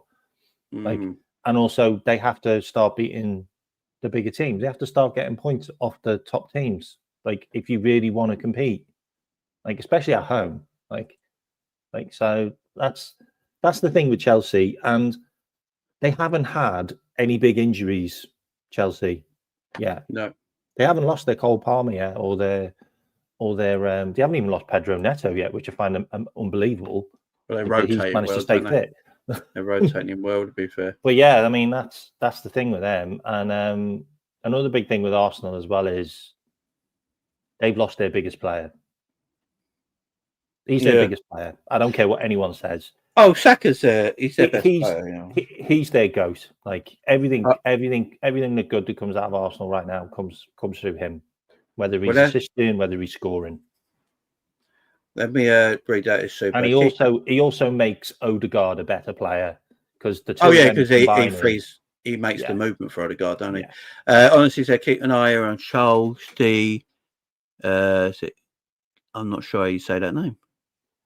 Guitar. Oh, Charles Kessler. Yeah, but he's only really had one good season at AC Milan. Oh, Inter Milan. I think it's Inter. Honestly, I think this is the only season where he's in double figures. I don't know. I think he'll cost a lot of money as well. I think he's Belgium. He's a Belgian player. Yeah, it's only Belgium in his name. Honestly, says we don't play a top six club for a while. And also, Saka is out for 6 to 8 weeks as well. Yeah, like Saka's got, as we said, at Atlanta, big up scraps. Says Atlanta, yeah, big up. And Atlanta going for the title, ain't they? First in their history. Yeah, sorry, they wear blue and white. Yeah, you're almost there. Yeah, Saka. Look, even if me and Drifty said this yesterday, even if Saka was out for 2 weeks, that's still 5 games at Christmas and New Year time. You know, that's still a lot of games, even if you're out for 2 weeks. He did play for AC Milan. Sorry, he did. There you go. You got it, man. You can see you, but we're on both accounts. So 6 to 8 weeks in this time of year is a lot of games that Saka's going to miss. Gabriel Jesus has come into, he's come into form now because he wants purple patch. Yeah, purple patch form because he wants doesn't last long with him. They've lost Sterling's out for a few weeks as well, so I think they're down to Martinelli, Jesus, Havertz, and Trossard as their front four. That will eventually pieces then. that will start to struggle to score goals as the games go on. So yeah. Apparently it's confirmed. Dustin, I think Arteta did his press conference or something, and where he had an interview that said it's a weird one, isn't it? Because he kind of like jinxed his own team because in the previous at the end of the press conference he was like yeah we are in a title challenge, I think so, and then Saka's out for 8 weeks. And Arsenal got a hard fixture list as well. Have you seen Arsenal's fixture list? They've got some tough games. Arsenal's January is mad, you know. Are you going to look that I'm just going to get it up there. So Arsenal's fixture league, guys, apart from Friday's game, they're at home to Ipswich. They go win that, right? But after that, on New Year's Day, they're away to Brentford. Then they're away to Brighton 3 days later. Brentford have scored more goals at home than any other team. Yeah, by the way. Yeah, Brentford and Brighton. So New Year's Day, they're away to Brentford. 3 days later, they're away to Brighton. Then they've got Newcastle at home in the League Cup, first leg. Then they've got Man United in the FA Cup. Then they got Tottenham on the 15th of January in the North London Derby. Then they got Aston Villa 3 days after that. And then at the end of January, they're away to Wolves. That is not the easiest January. And then Feb, they've got Man City at home. Yeah, and that's the way. Our fixture list is quite, maybe not as difficult, but we've got games in there that you could slip up. Our fixture list, we got West Ham on Sunday. That's fine. We obviously got Leicester on Boxing Day. Ground. Yeah, we got Leicester on Boxing Day. Where I expect 3 points. 3 days later, we're away to West Ham. I don't care what form we're in. West Ham are dog shit, so I expect 3 points. Then, a few days later, we're at home to Man United. If I don't see 3 or 4 in that game, we're doing something wrong. Then we got the League Cup game against Spurs. Then we got the FA Cup game against Acton Stanley. And then we got 2 difficult away games. We got away to Nottingham Forest and away to Brentford. I think they're our most difficult games. And then we finished January at home to Ipswich. So Isn't that mad? Yeah. I think Nottingham Forest away and Brentford away are our toughest games. I'm going to say it right now. I think Nottingham Forest will be our hardest game in January. Yeah. I think the way Brentford play, they're sort of made for us in a way. They're very attack-minded, play free at the back. I just feel the way Brentford play, they will concede chances for Liverpool to score. I just feel like the way Nottingham Forest play, they're very stingy. They don't mind sitting back at home and soaking it up, and hitting you on the counter-attack with their pacey wingers. So I actually think Nottingham Forest is our hardest game in January. Have you heard that mad stat about Forest? So Forest have got more points now than they did last season, the whole season. Big up Forest, man. Nuno's doing a great job at Forest. And the season before as well. 2 seasons in a row, they've got better points now. He's doing a great job, man. You got to give that man It's incredible, isn't it? It's incredible. I'll tell you what I want to do, though. I want to have a look at Notts Forest. Notts Forest have only conceded 19 goals. Yeah, they're stingy, this man. Season. They're stingy.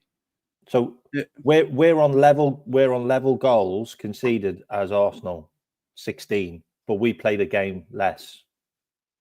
Isn't that mental? Isn't that mental, mate? Yes. So Scrap says Forest had 32, they're on 31 right now. So they're 1 point off it. They're 1 point off it. That ain't too bad. Slot will put records straight. You have to correct me on absolutely everything I say. Jesus Christ, mate. Get a life. Scraps does it to everyone, don't worry. Get a life, man. Scraps does it to me as well. He's all right.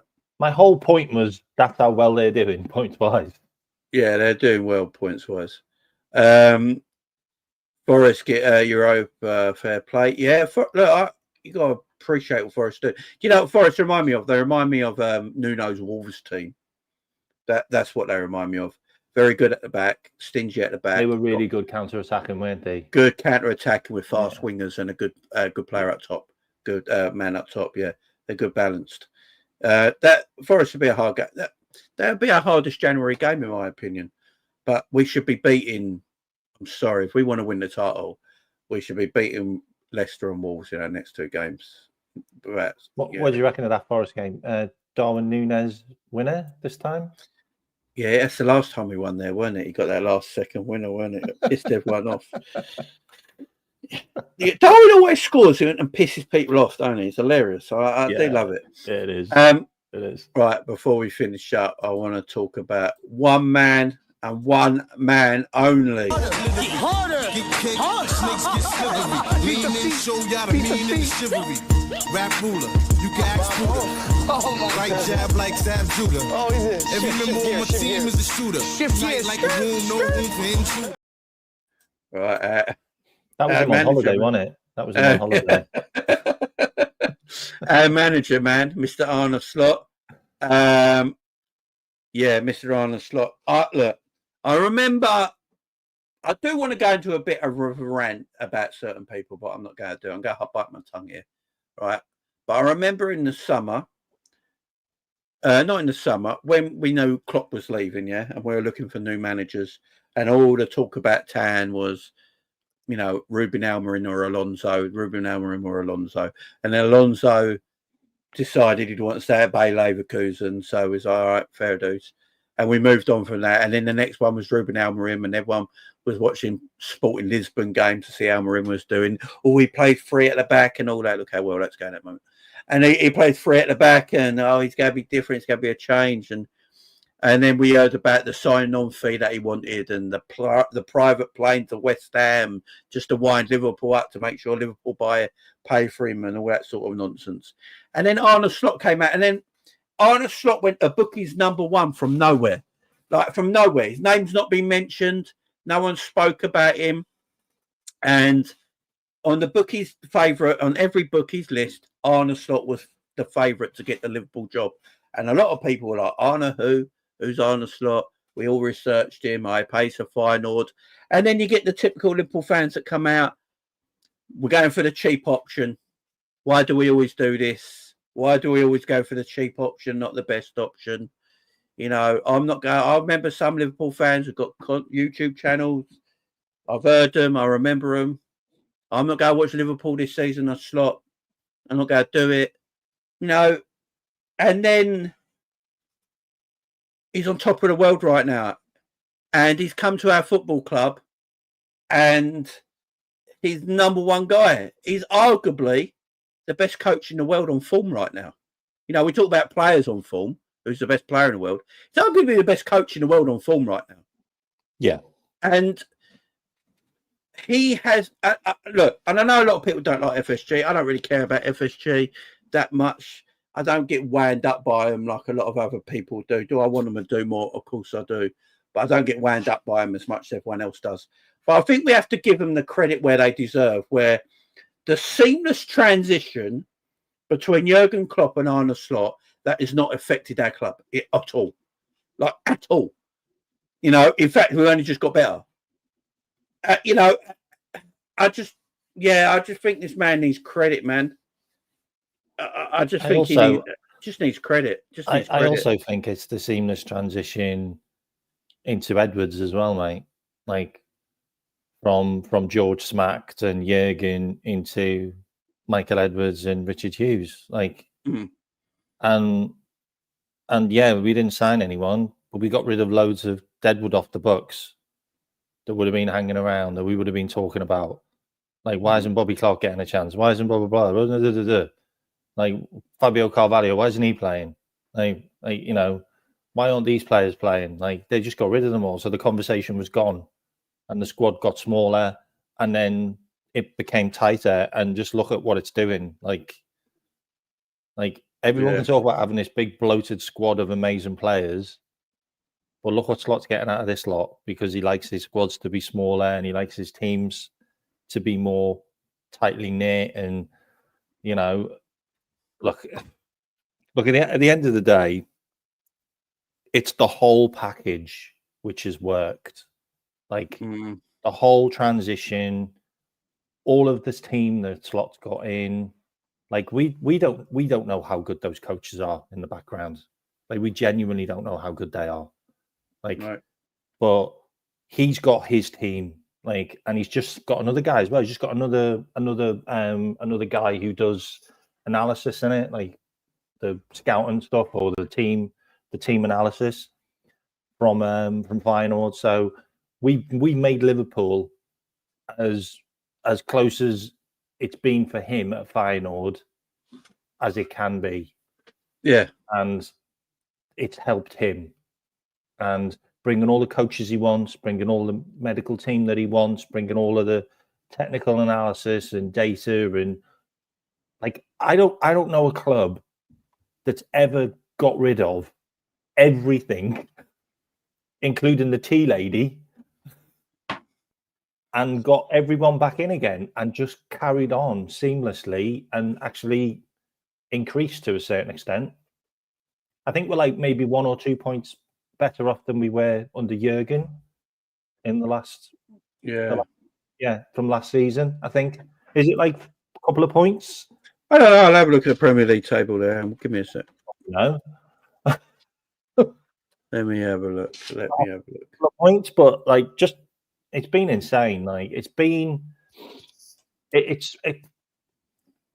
I just think we need to talk about that more as well, because he has us playing in a different way as well. Yeah, I mean, the first couple of months, he even said, "Look, I'm not changing things, not changing the way the style is. You know, stylistically, we're still going to keep it, you know, high press. What Jurgen's done, And slowly and surely he's just implemented his own stuff, and we can see it. Like it's as plain as day now. Like, you know, the fact that this is his team and he's got his guys doing things that he wants. Like Salah's gone up levels. Gravenberch looks like a new signing. So yeah, we're 2 points better off. We're 2 points better off. Okay. I did say 2 points, yeah. So this time last season, after 16 games, we had 37 points. Yeah. Now we've got 39 points. I just think the fact that we keep on winning, the other teams just can't get near us. Like, they just can't get near us, and they've got to play a game. Like, they've got to play this game knowing that we have to win this game because we need to get closer to Liverpool. And then they drop points and they're like, oh God. And we win. And it's like, oh, and we still got a game in hand, which also plays a big factor. Do you remember that season where Man City had games in hand over us? And that was always there, no matter how many games we win, no matter how far ahead we go, they've still got those 2 games. Yeah. And they won the league. Like, they won the league because they had those 2 games. Like, you know, it's huge. Look, no, he's doing massive kudos to everybody that's been involved. Like, yeah, because although we're only, like, people will say it's not much difference, we're only 2 points better off, and all that can be true, yeah. But I don't think any of us expected it. You know, you're going from a legendary manager that took the club to massive heights and obviously won the league, Champions League. He won it first in 30 years. That's you know, he's up there. Yeah, he's probably going to have a statue outside Anfield eventually. Probably, yeah. He's there next to Salah. Yeah, more likely. He's right up there. He's right up there in Liverpool managers, yeah. And he tells you he's leaving, and you're looking around the footballing world, right? Who you going to get in? And Arne Slot, this unknown Dutch coach from Feyenoord. If you go and look what he did at Feyenoord, he absolutely did bits as well. He's a good coach. But in your head, going from Klopp to Slot, you know, there's obviously going to be a fall off. And everyone would expect it. I don't know any Liverpool fan. Every Liverpool fan would have probably gone, you know what, it's probably going to be a bit of a fall off. There might be a little bit of a drop off, yeah? There might be a little bit of a drop off. We might be 4th or 3rd. Right? We might just make Champions League football, finish 4th. We'll deal with that because we've got a new manager and we're built from there and we go. And everyone probably that's the way it is. You expect it. But there's no drop off. It's got better. I know it's only 2 points better, but it's better. I think we play better football. I think we're better in Europe this season as well. It's just a little bit better. It's not like massively different. It's a little bit better. So instead of the drop off, it's actually gone the opposite way. And I just got to give credit to Arne Slot, man. You know, yes, he's got the players in front. Yes, he's got the players in front of him to do that, which has always been my argument. Because I remembered arguing with people like James Redmond and stuff like that once on a show where he said these players in our team are not actually that good. It's just the magic of Jurgen Klopp. Well, these players are now doing it for Arne Slot. So by the way, yeah, and some of these players are getting better because of it. So these players are good. We just have to face fact. I know we don't like doing it as a club and as a fan base because we like being the underdogs, yeah? But we're not. Look at our squad. Our players are actually a lot better than people think. It's just because they've not got PR. Harvey Elliott's not got PR against his name. So everyone just thinks he's shit. Well, he's not. He's actually a pretty decent footballer. He's really good. Curtis Jones hasn't got PR next to his name. Tim Sherwood said it today. Curtis Jones walks into Tottenham's first 11 and he's a sub for Liverpool. Do you know what I mean? He's a good footballer. Arne Slot said it in the interview, like at the end of the game. He's like, it doesn't matter how well these players play, who are playing instead of Mo Salah and Virgil van Dijk. He goes, they're not Mo Salah and Virgil van Dijk. So you don't get into the Liverpool team unless you are the best in the world. Like, and he said that. He said it doesn't matter how well these guys play in we had Tyler Morton and Trey Naoni and Endo and all of those guys. They played against Southampton and they won the game. But he turned around and said, they're not Virgil van Dijk and they're not Mo Salah, so they're not getting in the team. Like, because they're not those players. Yeah, it's you have to be the best. We've got brilliant players at the club. Yeah, and it makes his life easier, but he's also 100%. got to put his tactical thing on the game. You know, we've seen. I thought we'd be third as well. I agree, Tony. I thought we'd be third or fourth because we got good players. I didn't like Liverpool, As even though you're getting a manager that no one really knows. He's pretty unheard of, and he's coming from the Dutch league, replacing a legend. You still got players like Alisson and Virgil and Salah in your team. The drop off, there will be a drop off because of Klopp, but it won't be like rival fans will say, "Oh, Liverpool could finish 8th." It's like Liverpool's squad's still better than most of the teams in the league. Have you heard some of the talk on DR channel? Yeah, DR Sports. Yeah, third. They see Liverpool finishing third. Still, that's Arsenal and Manchester City fans. Yeah, well, they're desperate for us to fail. They see Liverpool finishing third. Well, it's because if Liverpool win the league, they have to get rid of their manager, and they've backed Arteta now to such high ends. If Arne Slot wins the league in his first season, and they've been struggling, they've been like, "Oh, we competed with Man City like Liverpool did. We know how hard it is now." And now they're competing with Liverpool, who finished below for 2 years and win the league. They know they've got to get rid of their manager because and Chelsea are only going to get better. You know, so Chelsea can just buy 150 million players as well. Arsenal could be fucked.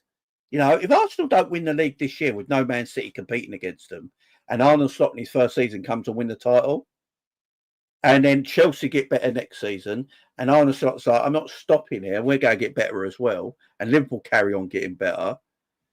I don't know how much more coppers Arsenal got in the bank to keep buying players because Arteta's, it's and that's why Arsenal fans are the way they are, because they know they have to win. It's like that Bavs saying that Man City is Arsenal's main contenders this season. He only said it like 4 weeks ago, and now Man City is 7th. It's just like, yeah. I will say something in there though. Register that Klopp Schmack midfield rebuild is looking good now. You might want to add Julian Ward to that as well, mate. You might want to add Julian Ward to that, because you should have a look at some of the players that Julian Ward was involved in. Julian Ward bought Mac Allister, didn't he? He bought Mac Allister. Yeah, Julian Ward bought Mac Allister. Yeah, and he's still with us, Julian Ward, by the way.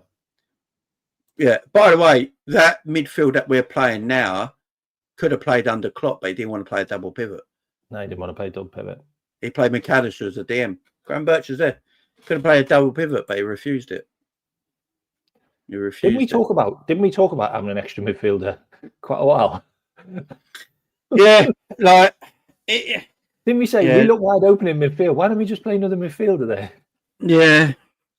Klopp just didn't want to play. Do you know what's weird though? I don't want to bash Jurgen because he's been great. I'm not bashing Jurgen at all. But it was mad because he did play the double pivot at Dortmund. I think he just got. Look, this is what I think, and I think it happens to all managers. It's happening to Pep Guardiola right now. Yeah, one of the greatest of all time. Right, it happens to all managers. Yeah, you get stuck in your ways. You just get stuck in your ways in the way of playing, and you just don't move from it. Like Pep knows he hasn't got the players right now to play the way he wants, but he's still doing it. They're just stuck in their ways, and it doesn't mean they're bad. Walker, I can't get they're just playing. They just get stuck in their ways, you know. How can you keep on playing that guy? It's just stubbornness. It's just pure stubbornness, because people like Pep, people like Klopp, people like Ange Postecoglou and stuff like that, they're so set in their ways as a coach and a manager of how the game should be played. They don't change from it. They literally don't change. If they've not got the players to do it, they don't change them. They just keep going with the way they are. And that's why eventually it breaks down for some managers, you know. And, you know, it happened to Klopp. It's happening to Pep right now. It's happened to Ancelotti this season already as well. You know, these great managers, unfortunately, they get stuck in their ways, and it just happens to them. It's not like it's just the way it is. But yeah, but look, Arne Slot's doing absolutely fantastic this season. I couldn't believe how well he's come in and just taken over the club. The players seem to be absolutely loving him. Every time you hear an interview, they talk so much about him. I realised. What about his interviews, mate? Yeah, his interviews are very good. He may be a bit too on. He may be a bit too honest at times. Yeah, there's two I don't moments. want to talking about his tactics too much though, because no, he's just too honest, man. Quite a lot. Like, how did you beat them? Well, actually, here's how we beat them. There's two times I fell in love with Arne Slot. The first time is when he dismantled Man United in 2 minutes in an interview. Yeah, and everyone else has.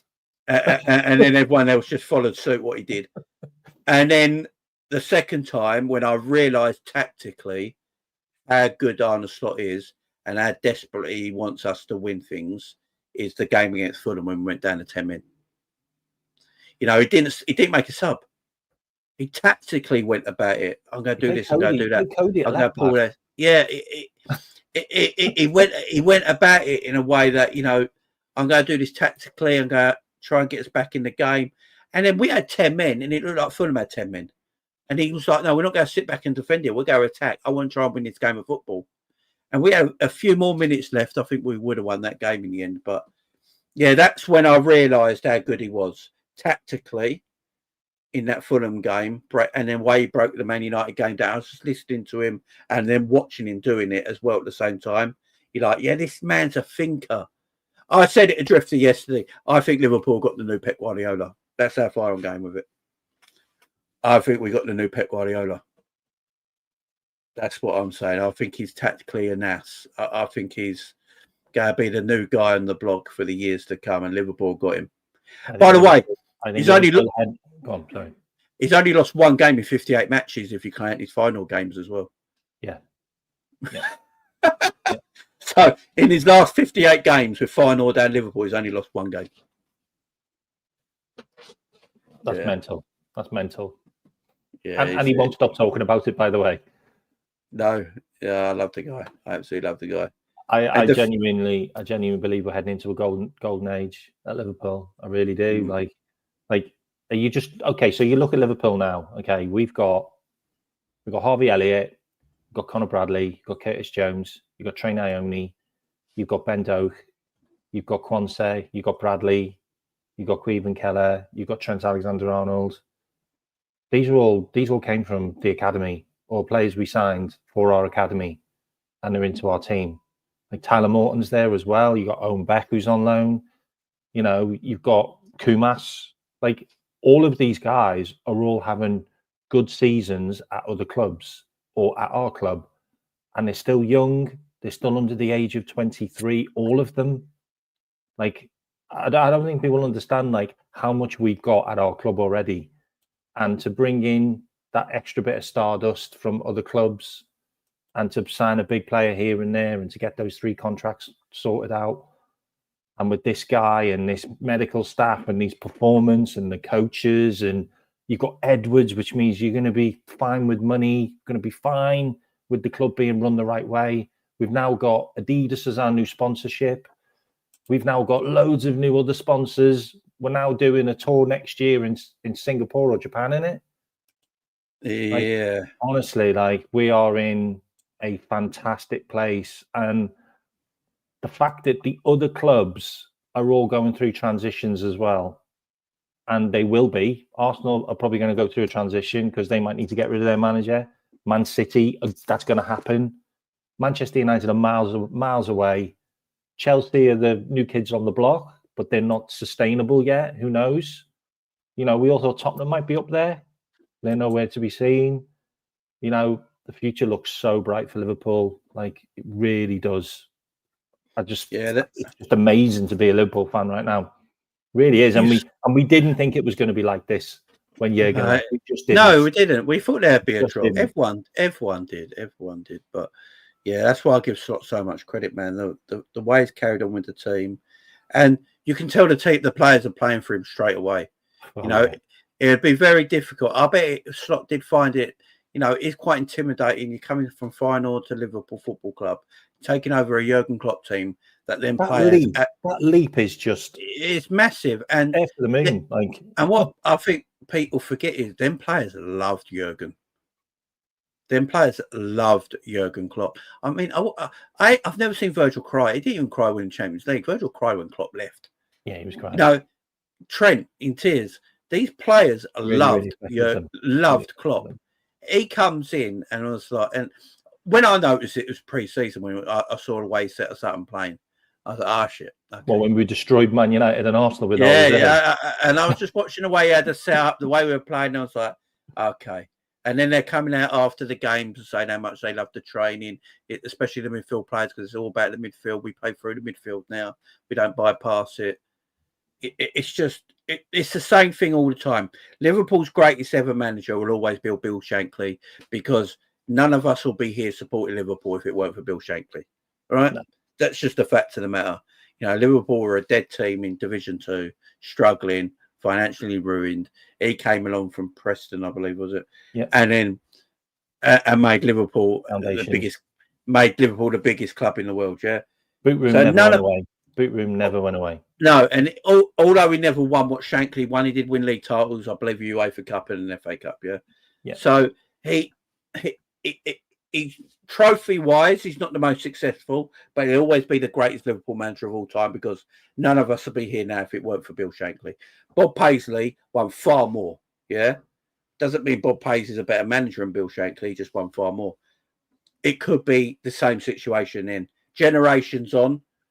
Klopp is looked at as a Bill Shankly, took that Liverpool team that has gone through managers, it's not working, bought crap players, had dodgy tracksuits. I remember Slot said this once. He said his first game against Tottenham, he looked at Liverpool's training kit and Tottenham's training kit and went, well, this is terrible. Like, we look terrible. We don't look imposing. We look like kids. He changed everything, and it's very much like Shankly. Yeah. And then Slot's come along, and hopefully he can be our Bob Paisley. No, that's as much credit as I can give him all. As much credit and another thing as well that people might not be noticing, it's what other people are saying about him as well. It's like if you listen to commentators and you listen to pundits, I didn't hear pundits talk about Jurgen like that, because there was an element of Jurgen which probably wound them up.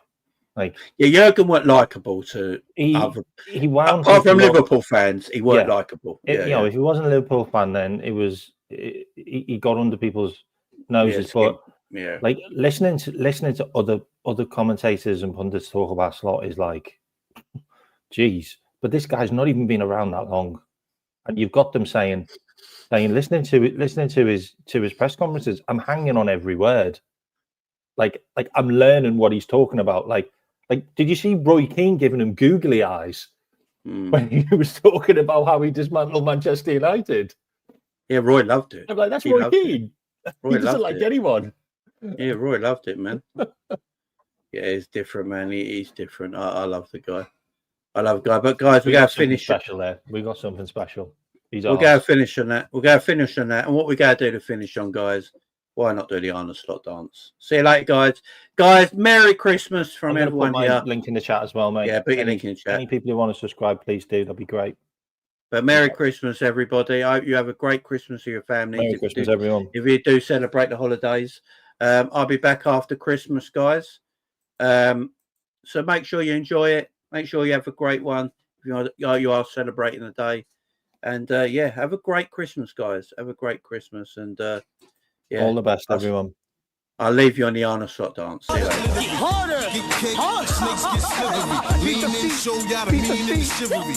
Rap ruler, you can ask Buddha. Right jab like Sam Judah. Every member on my team is a shooter.